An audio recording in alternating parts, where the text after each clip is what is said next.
Hello, my friends. This is your friend Meir, having a happy spring message for all of you. Right now, I am in Quebec City and I do two things. I work with clients and I enjoy the city. That city has wonderful waterfalls.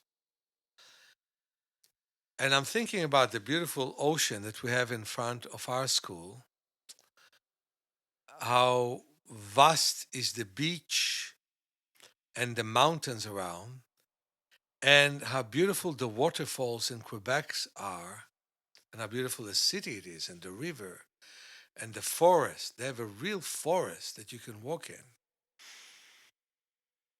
not far from the city. And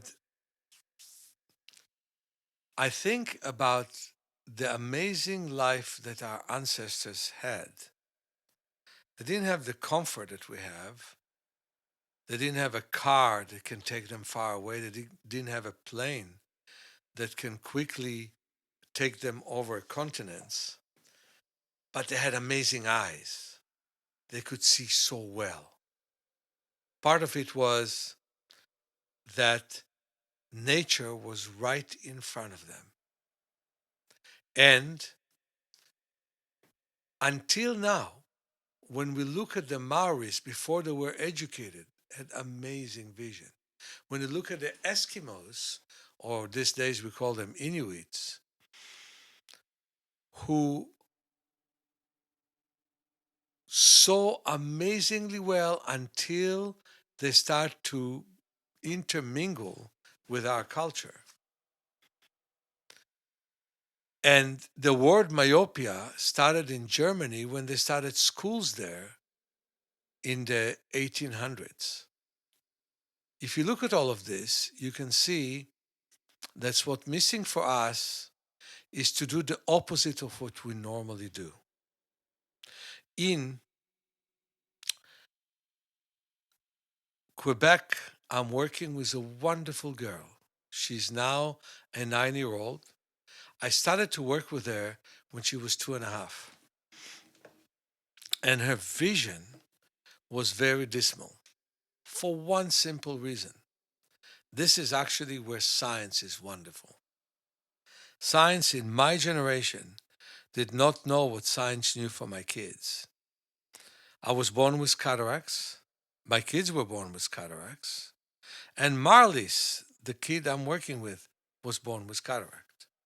What a beautiful girl she is. Red head, beautiful eyes. What was great with my kids is that we discovered in the first day that they had cataracts.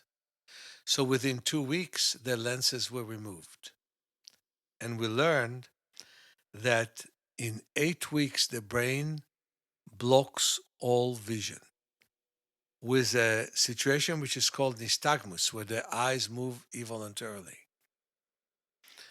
Well, Marley's unusually was diagnosed late at the 11th week.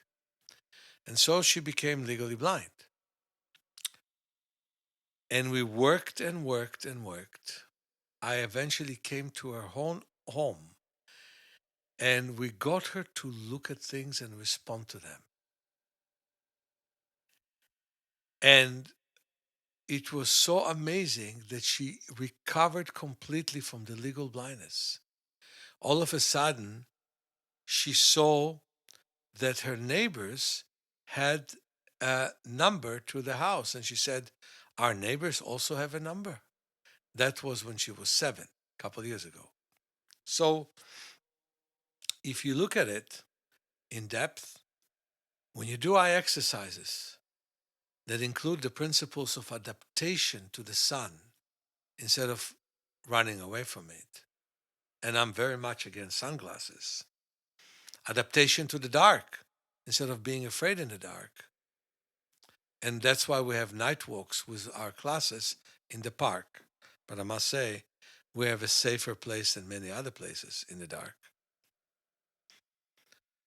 When we talk about expanding our periphery, getting more blood flow to the head, we did all that with a girl and shifted her situation from legal blindness, which would have basically made her not look much with her eyes, and then now she looks with them. And think that many of you know the books of Oliver Sacks. He was a very, very good neurologist. And he was talking about a wonderful man by the name of Virgil who was blind until he was 40. And then doctors discovered that he has cataracts. So they removed the cataracts, and all of a sudden he had vision. And he hated his vision. Can you believe that somebody hated the fact that he sees? But he was so comfortable living as a blind person, feeling for everything, listening for everything, that now all of a sudden he saw. Well, he got another illness, his vision disappeared, and he was relieved. But here is the truth. We, in many ways, are used to stressed eyes. If we will learn how deeply they're stressed, and the way to learn it is with blinking, breathing, and the wonderful exercise of palming, where we put the hands around our eye orbits. If we learn how strong is our stress, it may not be a comfortable moment. We sense it, we work on it, we handle it, we reduce it, and eliminate it. And many traumas are connected to that stress. And if we learn how to reduce the trauma, then our eyesight can get way better. Something the medical profession doesn't believe is possible, but is actually probable. So I can't wait to meet you either online or in person and teach you how to get way better of where you are.